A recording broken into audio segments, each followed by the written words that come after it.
Olá, muito boa tarde. Antes de mais, eu quero agradecer o convite para a participação deste webinário do Dia Nacional da Pessoa com Esclerose Múltipla. Um cumprimento especial a todos os intervenientes e a todos os presentes. Eu sou a Ana Messia, sou enfermeira há 20 anos e devido a um processo de tristeza, de vazio, angústia existencial, fui levada ao mundo do autoconhecimento, da expansão de consciência, da meditação, das terapias naturais complementares e da espiritualidade, tendo-me transformado numa nova mulher e numa nova profissional de saúde. Hoje em dia sou mais conhecida por enfermeira da alma, autora do livro e do podcast Vida Plena e Positiva. Considero-me uma voz ativa na promoção da saúde positiva, integral e espiritual. Adoro promover o autocuidado espiritual e a minha missão é trazer alma aos cuidados de saúde. Eu hoje vou fazer uma pequena partilha daquilo que poderá ser um plano de energia positiva com base nos meus métodos Positive Lifefulness, ou seja, atenção plena e positiva na vida, e também pelo meu método de consciência multidimensional e integral das 5 dimensões, aplicado num utente com esclerose múltipla. Tenho a intenção de inspirar utentes e outros profissionais a considerarem esta abordagem de cuidado mais holística. O Dia Nacional da Pessoa com Esclerose Múltipla é celebrado a 4 de dezembro. Foi criado para chamar a atenção da população para a doença, nomeadamente para a importância do diagnóstico precoce e do tratamento adequado. Além disso, o dia também tem como objetivo alertar para as necessidades das pessoas com esclerose múltipla e suas vivências de forma inclusiva na sociedade. Numa primeira fase, vou fazer uma pequena introdução sobre a doença, para depois partilhar as estratégias e recursos para um plano positivo de cuidado ao utente com esclerose múltipla, um plano complementar de saúde com uma abordagem positiva e integrativa, mente, corpo e alma. E por fim, uma breve conclusão prática e inclusiva.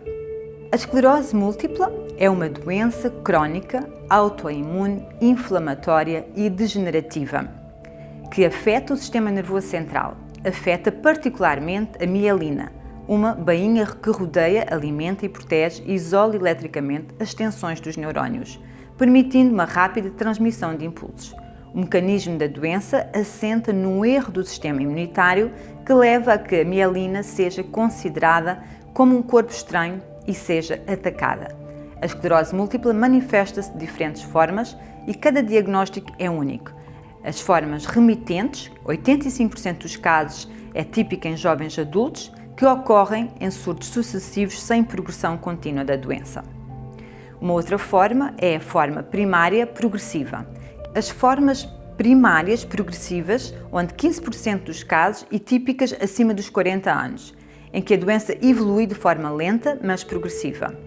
As formas remitentes podem evoluir ao fim de 10 ou 20 anos para uma forma secundária progressiva, em que os surtos ficam cada vez mais raros e podem começar a ocorrer um agravamento progressivo, por exemplo, da marcha. A diversidade de sintomas e a ausência de indicadores específicos dificultam o diagnóstico. Este é feito com base na observação de sintomas clínicos, imagens de ressonância magnética e elementos biológicos, como a análise do líquido cefalorraquidiano recolhido por punção lombar. A doença surge frequentemente entre os 20 e os 40 anos, em jovens adultos. Afeta com maior incidência as mulheres. A origem da esclerose múltipla ainda não é bem clara, percebendo-se apenas o mecanismo descrito. Pensa-se que vários fatores intervêm para despoletar a doença, entre os quais se destaca o ambiente e o património genético. Os dados epidemiológicos confirmam o caráter multifatorial da esclerose múltipla. Os fatores genéticos podem resultar numa predisposição para a doença, mas o seu papel ainda não é bem conhecido. De qualquer forma, a esclerose múltipla não é uma doença hereditária. Apenas 5 a 10% dos casos se encontra em mais do que um membro da família. Estima-se que em todo o mundo existam cerca de 2,5 milhões de pessoas afetadas com esclerose múltipla. E em Portugal, mais de 8.000 casos. Os sintomas mais comuns da esclerose múltipla são a fadiga, a dor, problemas de bexiga, intestinos, disfunção sexual, alterações na mobilidade e na coordenação, problemas visuais, alterações cognitivas, alterações emocionais, crises graves de depressão, alteração do humor, irritabilidade, labilidade emocional. A depressão clínica é a forma mais grave de depressão e está entre os sintomas mais comuns na esclerose múltipla. A maioria destes sintomas podem ser controlados de forma muito eficaz, com medicação, reabilitação e outras estratégias de gestão de sintomas por uma equipa interdisciplinar de profissionais de saúde. Agora, quais as estratégias e recursos naturais complementares que podemos nós, profissionais de saúde, integrar a um plano convencional de modo a ter um cuidado mais holístico e humanizado a um utente com esclerose múltipla? A minha intenção é trazer um plano com alma. Parece algo disruptivo, pouco convencional, mas é essa mesmo a minha intenção. É importante que alguém recorde esses utentes que vamos focar na saúde e não na doença. É importante alguém recordar a importância do foco nos mecanismos de recuperação e cura e não se foque unicamente nos sintomas e na doença. Vê-lo como um ser físico, mental, emocional, mas acima de tudo também como um ser energético e espiritual. Existem culturas, medicinas não convencionais que valorizam e privilegiam outros meios de tratamento naturais, práticas mente, corpo e alma. Num plano positivo, focado essencialmente na promoção e recuperação da doença e não nos déficits. Focamos nas premissas que cada desafio traz consigo uma oportunidade de crescimento e de evolução. Claro que vale salvaguardar que toda e qualquer intervenção é complementar e não alternativa, pois esta última pressupõe uma escolha entre as abordagens e, neste caso, nós queremos juntar e não excluir. Salvaguardando que vai ao encontro das necessidades, quer do utente, quer da sua família. Esse cuidado positivo, integral e espiritual parte da premissa que houve uma manifestação implícita ou explícita que utente e família querem essa abordagem positiva, integral e espiritual. Cada pessoa é única e cada plano de intervenção deve ser individualizado, podendo incluir também modificações na dieta, no estilo de vida, exercícios, tratamentos com terapias naturais complementares, como a acupuntura, a osteopatia, quiropraxia, reflexologia, entre outros. O profissional de saúde deve desenvolver uma atitude de presença com compaixão focada, envolvimento e entrega, criar uma conexão verdadeira, estar verdadeiramente esperto e com a atenção plena, uma abertura para identificar as forças, os recursos internos, potenciais de crescimento, quer do utente, quer da família. E antes de tudo, empatia. Colocar sempre a questão, se fosse eu ou se fosse um meu familiar, como é que eu gostaria de ser cuidado? Parece algo banal, mas mostrar disponibilidade é essencial. A indiferença do profissional, o fugir com o olhar para não ser chamado, aumenta a insegurança, a vulnerabilidade e o sofrimento. Mostrar disponibilidade, dizer, por exemplo, para aguardar um pouco e assim que possa, vai estar 100% disponível, quer para ele, ou para ela, ou quer para a família. Deve ser, sobretudo, simpático. Um sorriso no rosto pode ser a única coisa bonita que aquela pessoa vai ver naquele dia sombrio. O profissional pode e deve estimular as forças, as capacidades e os talentos do utente, com foco na sua individualidade e com foco naquilo que está a funcionar em detrimento daquilo que não está a funcionar. Como podemos nós definir um plano que permita também ressignificar a doença? Posto isto, como fazer um plano de energia positiva com base nos meus métodos, o Positive Lifefulness, que consiste na consciência plena no presente, e no método multidimensional das 5 dimensões: físico, mental, emocional, energético e espiritual. Esse plano tem como intenção desenvolver a paz, o relaxamento, o alívio de distensões, quer físicas, mentais, emocionais, e uma harmonia em cada uma dessas dimensões. Algumas dessas estratégias e recursos para cada dimensão. Por exemplo, na consciência física, podemos trabalhar técnicas de relaxamento, como a meditação, com foco na respiração, com foco no corpo, nos 5 sentidos, a massagem de relaxamento, atividades físicas ligeiras, mobilizações ativas, a dança, o movimento corporal, exercícios de yoga, tai chi. A prática da presença plena, da consciência plena, com meditações guiadas, por exemplo, observação do corpo, com inclusão da gratidão pelo corpo, com uma descrição pormenorizada dos mecanismos de ação do funcionamento do corpo. Esta técnica ajuda o cliente a perceber que existe uma inteligência ativa por detrás do seu corpo. Aqui vamos valorizar o que está a funcionar a nível do seu corpo. Algumas destas técnicas, logo pela manhã, vão contribuir para a gestão de stress ou iniciar o dia dia com mais positividade, reduzir também a espasticidade sentida por alguns desses utentes. Como diz uma utente minha com esclerose múltipla, vão permitir acordar o corpo.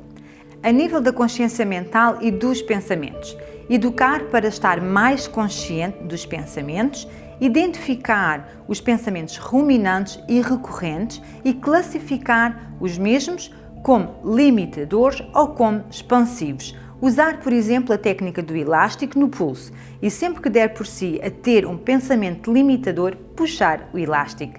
Ter consciência das crenças mentais limitantes e construir novas crenças potenciadoras. Podemos também promover a paz mental pela meditação, pela ideação, pela imaginação e visualização criativa.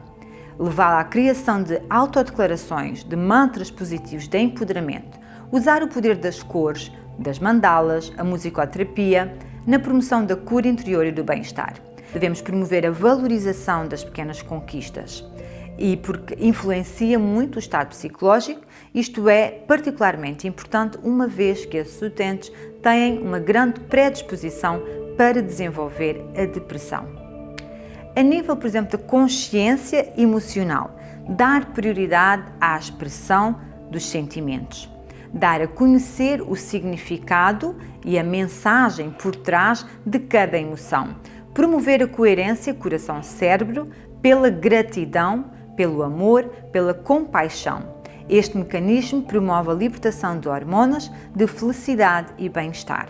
Podemos também educar e dar a conhecer a frequência energética de cada emoção, ajudar o utente a transformar e a libertar emoções não adaptativas, trabalhar emoções dolorosas como a culpa, o medo, a vergonha, promover o perdão e a reconciliação consigo, com os outros ou com algo que a transcenda. Eu gosto particularmente de uma das meditações, e inclusive os utentes também costumam gostar muito, da meditação havaiana Ho'oponopono. É uma técnica de perdão.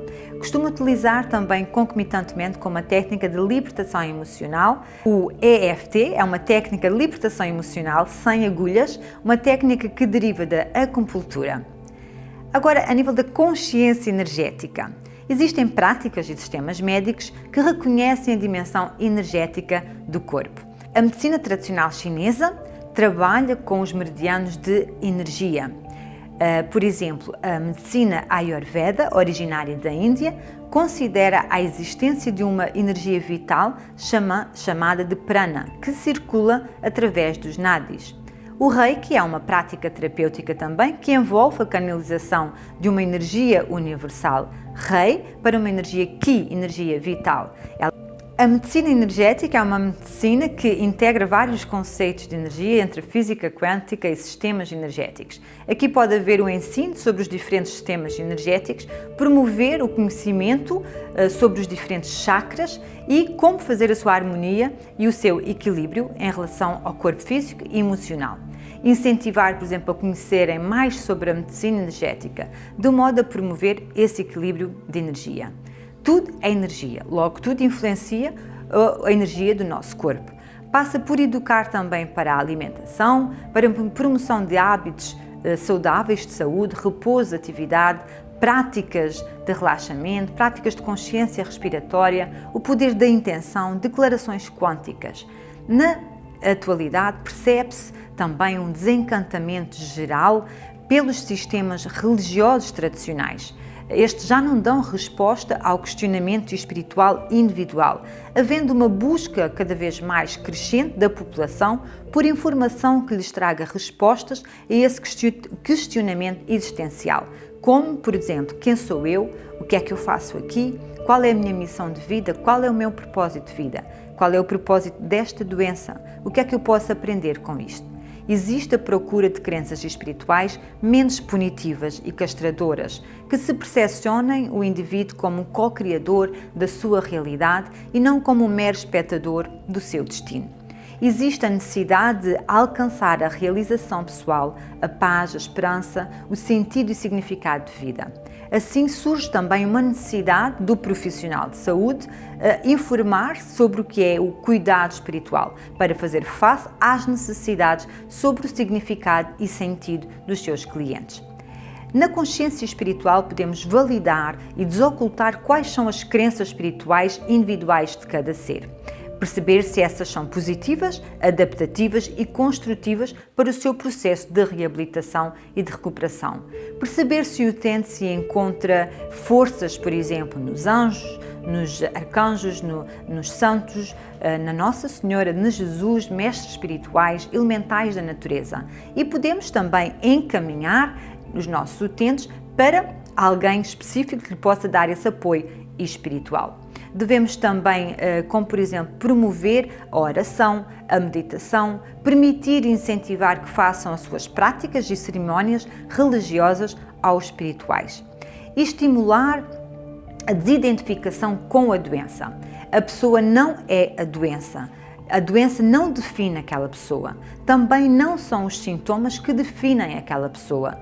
Não omitir a doença, falar sempre a verdade em relação aos diagnósticos e prognósticos, mas isso não invalida que não haja esperança. Ter uma vida com maior bem-estar, com maior qualidade, com menos limitações imposta pela doença. Promover a paz, a esperança, a ressignificação da doença. Promover o conforto espiritual ou a serenidade. Aqui podemos trabalhar com o modelo também multidimensional da espiritualidade, onde trabalhamos a plenitude, o propósito, a reconciliação existencial, sentido e transcendência. Procurar também grupos de apoio de pessoas que possam ter passado pelos mesmos problemas e desafios e que tiveram uma atitude positiva e resiliente. Perceber quais são as estratégias que essas pessoas utilizaram e levar os nossos clientes a modelar esses comportamentos.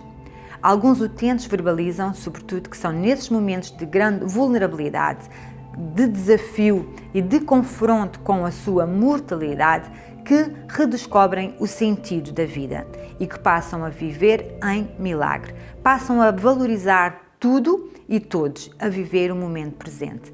A doença e o sofrimento podem ser facilitadores para um processo de crescimento pessoal e espiritual. Percebemos deste modo que existe uma panóplia de intervenções e recursos naturais positivos que podem fazer toda a diferença na percepção e na vivência da pessoa portadora de esclerose múltipla. É possível humanizar, dignificar e trazer alma ao cuidado com o utente com esclerose múltipla.